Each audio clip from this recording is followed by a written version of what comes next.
시간 목사님 나오셔서 섬김의 도에 대해서 설교하실 때 많은 은혜 있으시기를 바랍니다.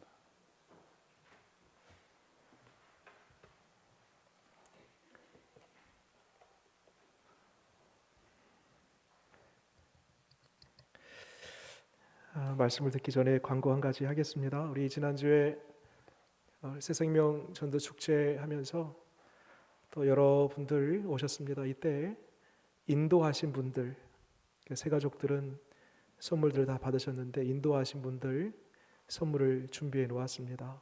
그래서 오늘 예배 마치고 나가실 때 받아가시는데 구역장님이 받아가십니다. 구역장님이 받아가셔서 그 명단을 다 적어놨습니다. 구역원에 누가 인도했다고. 그래서 그 명단 보시고 구역장님이 받으셔서 구역원들에게 인도하신 분들 나눠주시면 되겠습니다. 우리 한번 인사 나누시겠습니다. 한번 잘 오셨습니다. 반갑습니다. 이렇게. 앞에 좀 전에 우리 남성교회 회원님들 나오셔서 찬양했는데 보기만 해도 참 은혜가 되죠. 보기만 해도 든든하죠. 우리 앞에 계시는 좀 전에 있었던 우리 남성교회 회원님들이 우리 교회에서 보통 일당 두세 가지 일을 하십니다. 든든하고 얼마나 힘이 되는지 모릅니다. 감사드립니다. 우리 남성교회 오늘 듣기로는 새로운 임원진들이 선출됐다라는 그런 소식을 들었습니다. 굉장히 젊은 세대다 임원분들이 그런 소식을 들었는데 지금까지도 잘 해주셨는데 앞으로도 바톤 잘 이어받아서 더 부흥하는 우리 남성교회 될 줄 믿습니다. 오늘 좀 전에 말씀을 우리 황인욱 전우님 읽어주셨는데 뒤에서 제가 말씀을 같이 따라 읽으면서 좀 죄송스러웠습니다. 오전에는 한 절밖에 없었는데 오후에는 11절이나 해놓으니까 굉장히 부담스러운 마음으로 한 절 한 절 읽으시는데 어찌나 죄송스러운지 그럼에도 불구하고 차분히 마지막까지 잘 읽어주셔서 감사드립니다. 여러분 그 이스라엘의 역사를 가만히 보면은 시대 다 설명할 수는 없고요. 사사 시대 이후에 이제 왕정 시대가 됩니다. 이스라엘 백성들이 왕을 요구하고 하나님이 기뻐서 그래 너희들 원하는 왕 내가 세워줄게 이렇게 해서 된 것이 아니고 하나님도 어쩔 수 없는 마음으로 왕을 세워놨습니다. 첫 번째 왕이 사울 왕, 그 다음에 다윗, 그 다음에 누구죠? 다윗의 아들 솔로몬. 이렇게 3대 왕까지가 소위 통일 왕국 시대다라고 그렇게 칭합니다. 통일이라는 것은 하나가 되었다는 것이죠. 아직 분열되기 전이라는 것이죠. 그러면 하나가 됐다라면 이후에 분열이 됐겠네요. 그렇습니다. 솔로몬 이후에 르호보암이 그의 아들인데 이때에 잠시 동안 통일왕국이었다가 얼마 되지 않아서 나라가 둘로 북과 남으로 찢어집니다. 그 배경 아래서 오늘 열왕기상 12장의 말씀이 기록된 것입니다. 르호보암이 왕이 되었을 때에 이전에 솔로몬 시대 때 아버지 시대지요. 그때 백성들이 이 르호보암 솔로몬의 아들에게 찾아와서 이렇게 요청합니다. 왕이여, 우리 그간에 당신의 아버지 때에 오랫동안 거의 한 20년 정도 노역으로 참 고달팠습니다. 우리의 짐을 좀 덜어주십시오. 조금이라도 우리에게 쉼표 하나 찍을 수 있도록 쉼을 좀 허락하여 주옵소서. 그렇게 요청합니다. 그 요청을 듣고 이 솔로몬 아들 르호보암이 잠시만 기다려달라 하면서 두 부류의 그룹의 사람들을 만나요. 한 그룹의 사람은 원로들을 만나고 이 원로는 솔로몬 시대 때 아버지 시대 때의 자문 역할을 했던 사람들이에요. 또 한 부류의 사람은 젊은 리더들을 만납니다. 젊은 지도자들. 오늘 그 이야기가 그렇습니다. 쭉 그렇게 흘러가요.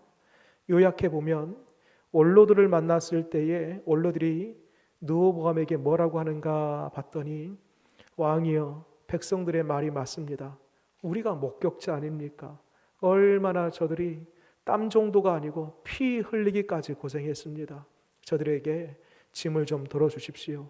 결국에 저들의 짐을 덜어주면 나중에 오히려 저 백성들이 왕을 더 잘 극진히 섬길 것이니 그렇게 하십시오 라고 한 것입니다. 그런데 반면에 젊은 지도자들을 찾아갔어요. 이 젊은 지도자들은 솔로몬 시대 때 사람들이 아닙니다. 이때 이 젊은 지도자들이 하는 얘기가 다음과 같습니다. 왕이여, 틈을 주면 안 됩니다. 더 강경하게 밀어붙이십시오. 왕의 권세에 누구도 도전하지 못하도록 죄일 때 바짝 조이십시오. 그런 얘기를 하는 것입니다. 이 두 가지 원로들의 이야기, 그리고 이 젊은 리더들의 이야기를 경청하고 선택을 어떻게 했는가, 오늘 11절 말씀, 마지막 이 젊은 지도자들이 했던 그 이야기를 선택하게 됩니다. 11절 말씀 제가 한번 읽어볼게요. 내 아버지께서 너희에게 무거운 멍에를 메게 하였으나 이제 나는 너희의 멍에를 더욱 무겁게 할지라. 내 아버지는 누구예요? 솔로몬이죠. 채찍으로 너희를 징계하였으나 나는 누구예요? 그 아들 르호보암입니다. 전갈 채찍으로 너희를 징계하리라 하소서. 여러분, 채찍이 가죽으로 만들었다면 전갈 채찍은 가죽 채찍 끝에다가 못을 박아 놓은 거예요. 못을. 그 채찍을 맞으면 이게 얼마나 아프겠습니까? 채찍으로 맞아도. 그런데 전갈 채찍 그 끝에다가 못을 달아놓고 채찍질하면 살점이 떨어져 나오는 것입니다. 더 강하게, 더 압박을 가해서 그렇게 통치하겠다라고 한 것입니다. 여러분, 이 일로 인해서 16절 말씀 보세요. 우리가 읽지 않았는데 결과적으로 16절 함께 읽겠습니다. 시작. 온 이스라엘이 자기들의 말을 왕이 듣지 아니함을 보고 왕에게 대답하여 이르되 우리가 다윗과 무슨 관계가 있느냐? 이새의 아들에게서 받을 유산이 없도다. 이스라엘아, 너희의 장막으로 돌아가라. 다윗이여, 이제 너는 내 집이나 돌아보라 하고 이스라엘이 그 장막으로 돌아가니라. 여러분, 바로 오늘 이 이야기가 분기점이 되어서 하나였던 통일 왕국이 북과 남으로 분열되게 됩니다. 분열된 이 나라가 멸망할 때까지 두 쪽 분열된 모습으로 그렇게 쭉 역사가 흘러갑니다. 질문 드립니다. 여러분, 이렇게 왕과 백성 간에 갈등이 생기고 더 나아가서는 나라가 두 쪽 날 수밖에 없었던 그 근본적인 이유가 뭔가요? 그것은 바로 섬김의 부재입니다. 그렇지. 우리 아버지 때 이 백성들이 그렇게 노역하면서 큰 짐을 어깨에 짊어매면서 땀이 아니라 피 흘리면서까지 20년 가까이 고생했는데 내가 왕이 되었으니 조금이라도 쉼을 주고 저들에게 섬김을 받는 것이 아니라 내가 더 잘 섬겨드려야지. 여러분, 그런 마음이었다면 오히려 솔로몬 이후로 이 르호보암 시대 때 나라가 더 통일되고 하나가 되고 더 부강한 나라가 분명히 되었을 것입니다. 왜 나라가 찢어졌나? 왜 분열되었나? 그것은 바로 섬기기보다는 섬김을 받으려고 했기 때문입니다. 여러분, 오늘날 우리 교회 공동체도 우리의 가정 공동체도 꼭 이와 같습니다. 내가 섬김을 받으려고 하면은요, 반드시 그 자리에 분열의 영이 찾아옵니다. 내가 섬기지 않고 내가 높아지고 나의 것을 취하고 내가 더 내 것을 움켜쥐려는 그 순간부터 점점 관계는 멀어져 가는 것입니다. 하루는 예수님의 제자들 가운데에 야고보와 요한이 예수님에게 찾아와서 이렇게 요청합니다. 예수님, 하나는 저를 예수님 오른쪽에, 하나는 왼쪽에, 좌총용 우백호라는 말 아시죠? 가장 가까이에서 측근으로 우리 야고보와 요한, 우리 형제를 삼아 주십시오. 그 요청을 합니다.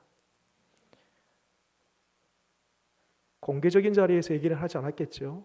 제자들이 다 듣는 자리에서 은밀하게 예수님의 귀에다가 속삭였을 겁니다. 그런데 어떻게 그 말이 돌고 돌고 돌고 돌아서 나머지 제자들 10제자의 귀 속에 다 들어간 것입니다. 성경에 보니까요, 제자들이 분노하였더라. 화가 난 거죠. 왜 화났을까요? 자기들도 말은 못했지 그런 마음이 있었거든요. 만일 그런 마음, 나도 예수님 가장 가까이에서 측근이 되고 나도 오른팔 왼팔 노를 하고 싶다라는 생각이 없었으면 그냥 고개 끄덕여주고 야고보야 요한아 너희들이 그렇게 해라라고 했을 텐데, 화가 났다라는 것은 베드로를 포함해서 모든 10제자들이 동일한 야고보와 요한의 마음을 가지고 있었다는 것입니다. 나도 그러고 싶은데, 나도 섬김을 받기보다는 나도 섬기기보다는 섬김을 받고 싶은데, 나도 예수님과 같이 함께하고 싶은데, 이런 마음이 있었던 것입니다. 이때 예수님께서 마가복음 10장 43절에 이렇게 말씀합니다. 누구든지 크고자 하는 자는 너희를 섬기는 자가 되고 너희 중에 누구든지 으뜸이 되고자 하는 자는 모든 사람의 종이 되어야 하리라. 참 역설적인 표현이지요.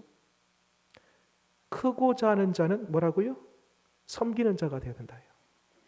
뒤집어서 말하면 섬기는 자가 누구예요? 큰 자예요. 여러분, 큰 자 되기를 원하십니까? 섬기는 자가 되어야 됩니다. 세상에서는 기준이 달라요. 세상에서 바라보는 것은 달라요. 세상은 어찌됐건 올라가야지 큰 자요, 권력을 잡아야지 큰 자요, 나름 명성 있는 자가 큰 자요, 뭔가를 많이 소유한 자가 큰 자요. 세상의 관점은 그 사람이 큰 자인데 하나님께서 바라보는 관점은요, 정반대예요. 큰 자가 누구라고요? 섬기는 자가 큰 자예요. 여러분, 우리 교회에서 가장 큰 자가 누군지 아십니까? 제일 잘 섬기는 사람입니다. 여러분, 주님 보실 때 큰 자들 다 되시기를 바랍니다. 여러분, 우리 교회에서 으뜸이 누구예요? 으뜸. 우리 교회에서 가장 으뜸은요, 섬기는 자입니다. 나중되려고 하는 자예요. 섬기는 자, 나중되려고 하는 자, 바로 그 사람이 으뜸입니다. 이 섬김이라는 말을 헬라어로 찾아보니까요, 디아코노스라고 그렇게 말합니다. 디아코노스, 이 두 단어의 합성어인데, 디아라는 것은 뭐냐면요, 뭐뭐를 통하다라는 거고요, 코노스라는 뜻은요, 먼지입니다. 그러니까 디아코노스라는 말을 연결해 보면 이런 뜻이에요. 먼지를 뒤집어 쓰다. 누가 먼지를 뒤집어 써요? 일하는 사람이 먼지를 뒤집어 써요.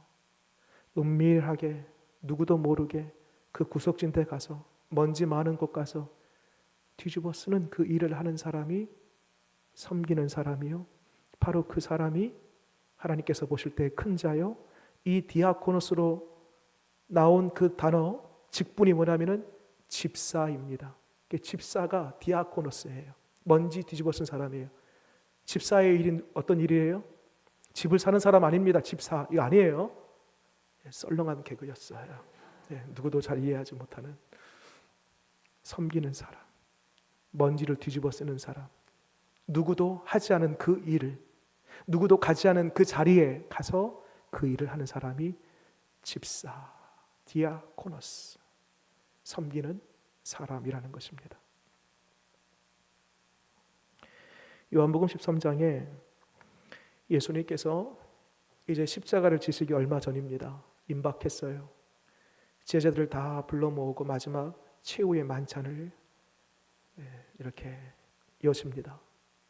그리고 식사를 다 마친 이후에 예수님께서 친히 대야에 물을 따라 대야를 채웁니다.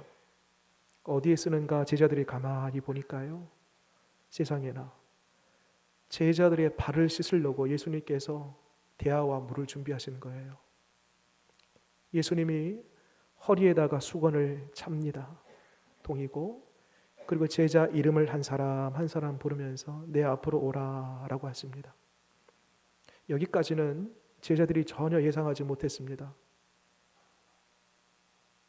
발은 누가 씻냐면 종이 주인을 씻어주는 거예요. 그게 율법입니다. 그게 당시 문화입니다. 관습입니다. 법이에요. 그런데 예수님이 그 앞에 대야를 놓고 세상에 허리에다가 수건을 차고 계신다? 이것은 지금 예수님께서 뭐 하겠다는 겁니까? 제자들의 발을 씻겨주겠다는 것 아니겠습니까? 이때에 수제자였던 베드로가 가로막습니다. 예수님, 그럴 수 없습니다. 어찌 우리의 주인격 되는 예수님이 종된 우리의 발을 씻을 수 있겠습니까? 우리가 예수님의 발을 씻어야지요. 만류합니다. 이때 예수님께서 이런 말씀을 합니다. 내가 지금부터 발을 씻겨줄 것인데 내가 이 발을 씻겨주지 아니하면 너희와 내가 아무 상관이 없느니라. 이렇게 말씀하시고 베드로와 이후의 모든 제자들이 다 그 앞에 발을 내밀어요. 그러면서 예수님께서 하나하나 발가락 하나하나 발바닥 발등 하나하나 씻어줍니다. 여러분, 여기에 매우 중요한 영적 원리가 있습니다. 교훈이 있습니다. 뭔고 하니 대야에 뭘 담았다고요? 물을 담았어요. 대야에 물을 담았다라는 것은 포용과 용서와 사랑과 그 모든 것을 다 담아내는 것입니다. 씻었죠? 발을 씻었다라는 것은 물론 발만 씻었지만 이 씻는다라는 것은요, 죄를 씻는 거예요. 물로 발을 씻었지만 이것은 곧 예수님께서 잠시 후에 얼마 되지 않으면 이제 십자가에 오르셔서 그 피로 말미암아 죄를 씻는 것에 대한 암시적인 그 의미가 지금 여기 속에 담겨져 있는 것입니다. 예수님께서 발 씻는 이 모든 것을 한마디로 가리키면 예수님께서 섬김의 본을 보여주셨던 것입니다. 그러면서 이 세족식이 마친 이후에 예수님께서 제자들에게 이런 말씀을 하십니다. 들어보세요. 요한복음 13장 15절에 내가 너희에게 행한 것 같이 너희도 행하게 하려 본을 보였노라.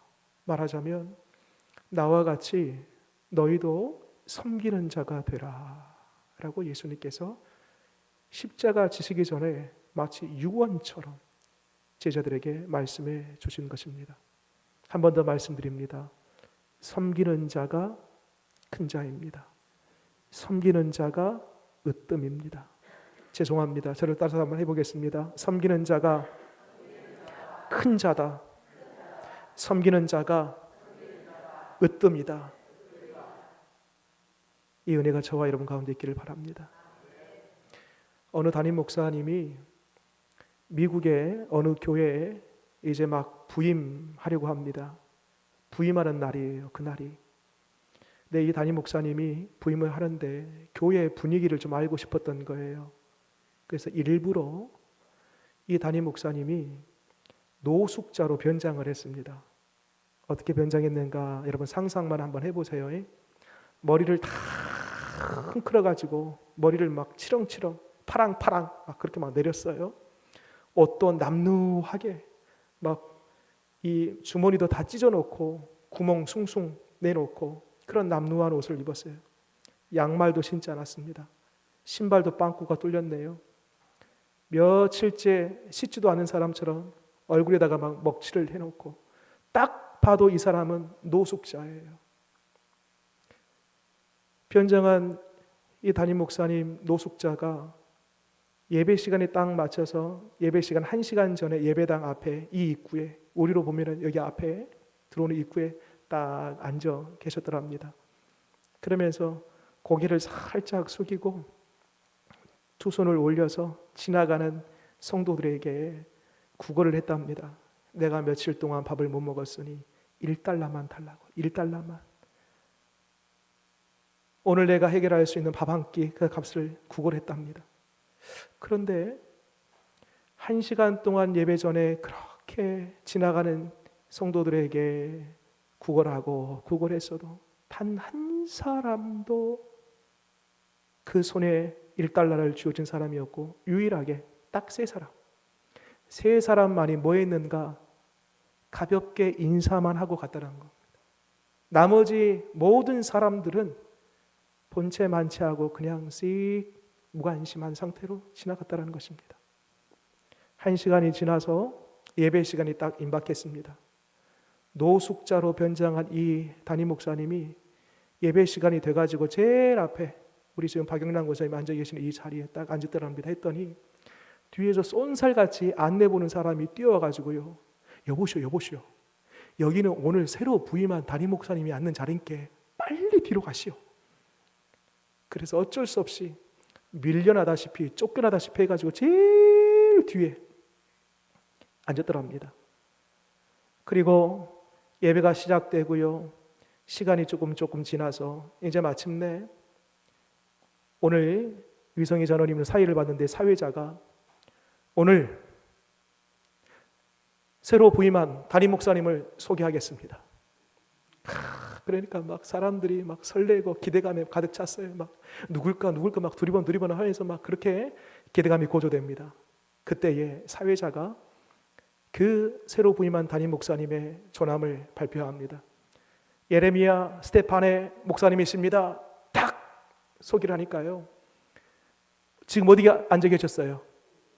제일 뒤에 앉아 계셨죠. 그 노숙자로 변장한 담임 목사님이 뚜벅뚜벅 앞으로 이렇게 걸어 나오시더랍니다. 근데 사람들이 그 모습을 보면서 눈이 휘둥그러지는 거예요.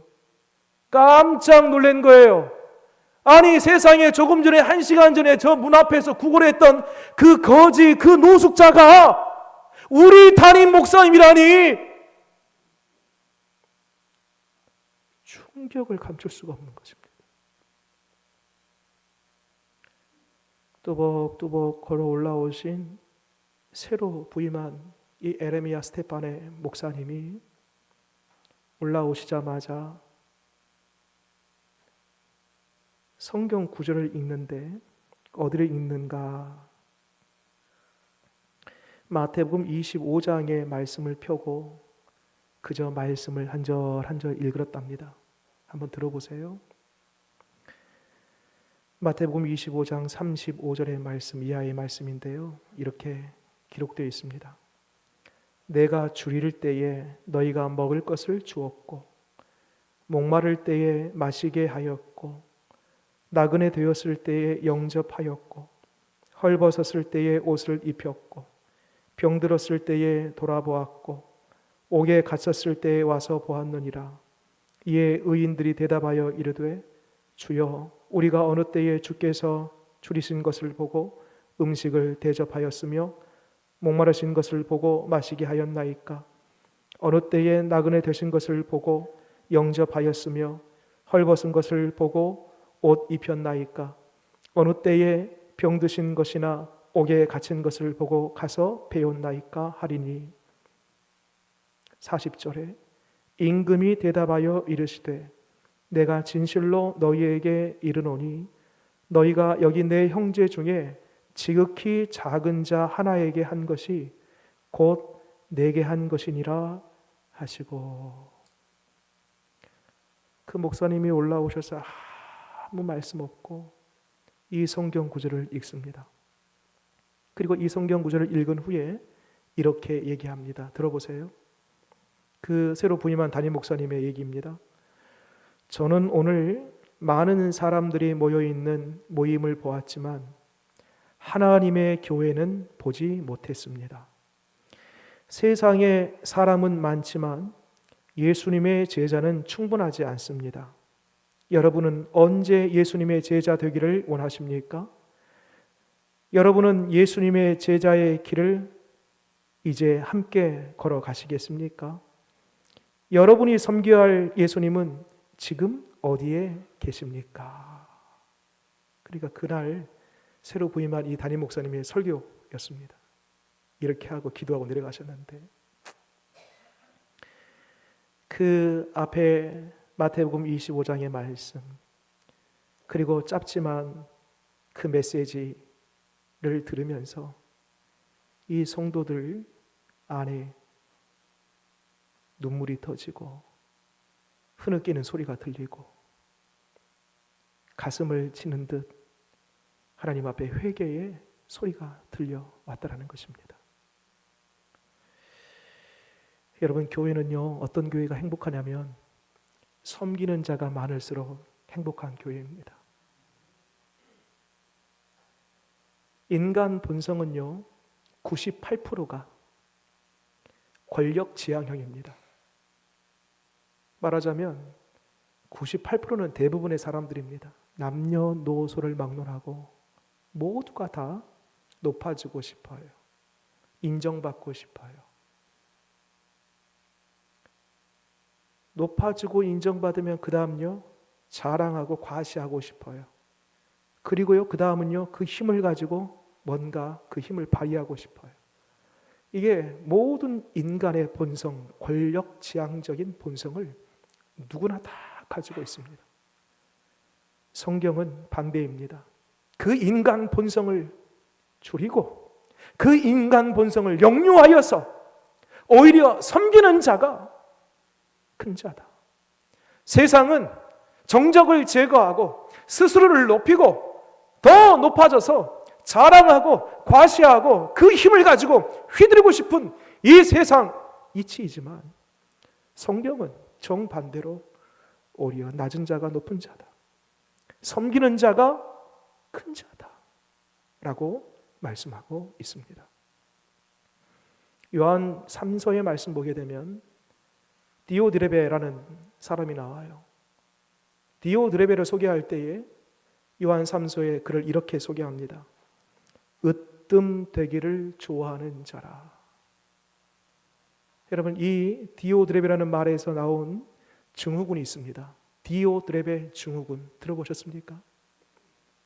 그러니까 공동체 안에 의시되는 사람들이에요. 자랑하고 싶은 사람들이에요. 높아지고 싶은 사람들이에요. 자기 이름을 자꾸 드러내고 싶은 사람들. 이 사람들이 누구냐? 디오드레베 증후군에 걸린 사람들입니다. 여러분, 교회는요, 디오드레베 증후군이 걸린 사람이 적으면 적을수록, 섬기는 자가 많으면 많을수록 행복한 교회, 부흥하는 교회, 건강한 교회가 되는 줄 믿으시기 바랍니다. 누가복음 17장에 종이 나오는데 그 종 별명이 뭐냐면요, 무익한 종이에요. 무익한 종. 그 종이 아침에 일찍 나갔습니다.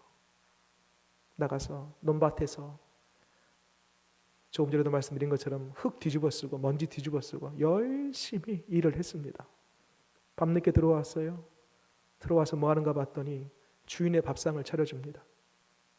여기서 끝나지 않아요. 집안 정리를 다 하고 늦은 시간 밤 11시, 12시가 됐습니다. 그때에 누가복음 17장의 말씀 보게 되면 그 주인이 그 종에게 종아 고마워 라고 할 필요가 있느냐? 있습니까? 없습니까? 없지요. 왜? 이 종은 종이니까. 어떤 종요? 무익한 종이니까. 여러분, 주 앞에 우리는 다 하나같이 무익한 종이에요. 뭔가 대가를 받고 대가를 위해서 나의 이름을 내기 위해 공동체에 있는 것이 아니라 오직 무익한 종으로 아침부터 저녁 늦게까지 또 돌아와서 먼지 뒤집어 쓰고 이것저것 다 한다 할지라도 그저 주님, 나는 주 앞에 무익한 종입니다. 여러분, 이 은혜가 저와 여러분 가운데 있기를 바랍니다. 마지막 결론입니다. 그러면 우리가 누구를 섬길 것인가? 언제 섬길 것인가? 시간은 바로 지금입니다. 그리고 대상은 가장 가까이 있는 사람입니다.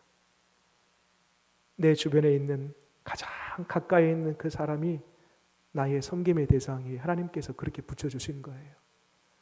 언제 섬기라고요? 우리가 하나님께서 생명 주시는 이 시간, 지금 왜 우리에게 생명 주셨나? 왜 우리에게 시간 주셨나? 섬기라고 주신 시간입니다. 바로 지금 오늘날 가장 가까이 있는 바로 그 사람에게 손을 내밀고 손을 잡아주고 섬김의 도를 따라 살아가는 저와 여러분 되시기를 바랍니다. 섬김의 진짜 본은 우리 예수님이 보여주셨죠. 오전에도 말씀드렸듯이 우리 예수님은요, 하나님의 아드님이십니다. 그 보좌에 가만히 계셔도 됩니다. 누릴 모든 영광 그 보좌에서 다 누리시면서 그냥 내다보고만 계셔도 되는 겁니다. 그럼에도 불구하고 이 땅에 섬기기 위해 오셨습니다. 그리고 그 섬김의 끝은 십자가에서 그 섬김의 끝, 섬김의 본, 섬김의 열매를 십자가를 통하여 우리에게 정확히 보여주셨습니다. 여러분 예수님의 제자 되기를 원하십니까? 학생하고 제자하고 좀 다릅니다. 제자하고 학생하고 어떻게 달라요? 아니 제자가 학생이고 학생이 제자 아닌가? 아니요. 학생은 배우는 사람이라면 제자는 스승의 길을 따라가는 사람입니다. 예수님의 학생 되기를 원하십니까? 예수님의 제자 되기를 원하십니까?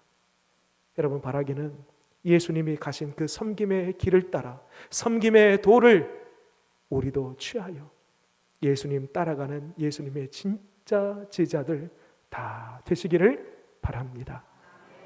기도하겠습니다.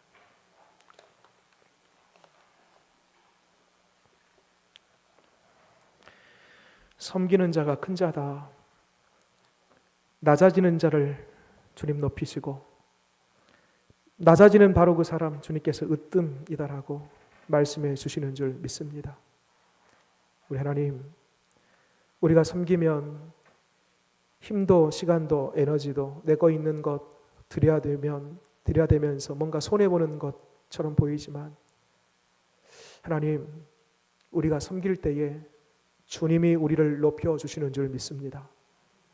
우리 예수님 이 땅에 섬기기 위해 오셨고 그 섬김의 절정인 십자가를 통하여서 그 섬김이 무엇인지 정확히 우리에게 알려주실 때에 우리 하나님께서 그 섬겼던 죽음으로 그 섬김의 본을 보셨던 우리 예수님을 모든 이름 위에 뛰어난 이름을 주시고 우리 예수님을 높이셨던 것처럼 섬기는 그 인생 주님이 반드시 높여주실 줄 믿습니다.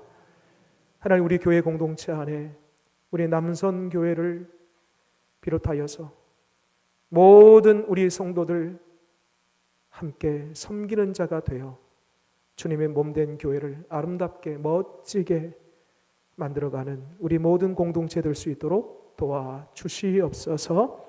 예수님 이름으로 기도드립니다. 아멘.